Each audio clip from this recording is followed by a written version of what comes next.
പരാജയ ഭീതി മുന്നിൽ കണ്ടാണ് BJP പ്രവർത്തകർ വോട്ടിന് പണം നൽകിയതെന്ന് LDF സ്ഥാനാർത്ഥി NMR റസാഖ്. തെരഞ്ഞെടുപ്പ് കമ്മീഷന് രേഖാമൂലം പരാതി നൽകും. BJP വൻതോതിൽ പണമിറക്കി വോട്ടർമാരെ സ്വാധീനിക്കുകയാണെന്നും റസാഖ് പറഞ്ഞു. ഇവര് ദിവസങ്ങളായിട്ട് പോകുന്ന കല്യാണ വീടുകളിലും മരണ വീടുകളിലൊക്കെ കൊടുത്തു എന്ന് പ്രവർത്തകർ പറയാറുണ്ട്. പല കാര്യങ്ങൾ, പല കുട്ടികൾക്ക് പൈസ കൊടുക്കുക, വ്യാപകമായ രീതിയിൽ സാരി വിതരണം നടത്തിയിട്ടുള്ളതാണ് നമ്മൾ അറിയാൻ കഴിഞ്ഞത്. ഇതൊക്കെ പ്രവർത്തകർ പറയുന്നതാണ്. പക്ഷെ ഇതൊന്നും തെളിവ് നമ്മുടെ കയ്യിൽ കിട്ടിയില്ല. ഞങ്ങളിത് കാത്തിരിക്കുകയായിരുന്നു.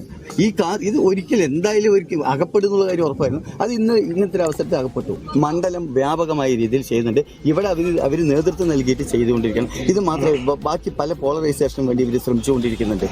അപ്പൊ ഇതൊന്നും നമ്മൾ വിലപ്പോവില്ല. ഇടതുപക്ഷത്തിന്റെ രാഷ്ട്രീയത്തിനകത്ത് ഇത് ഉൾക്കൊള്ളുന്നില്ല. പിന്നെ പാലക്കാട് ഇടതുപക്ഷ സ്ഥാനാർത്ഥിയുടെ വിജയം ഉറപ്പായ ഘട്ടത്തിലാണ് ഇങ്ങനെയുള്ള എല്ലാ പരിപാടിയും കുതന്ത്രങ്ങളുമായിട്ട് പരാജയ ഭീതിയാണല്ലോ ഇന്ത്യക്ക് അടിസ്ഥാനം.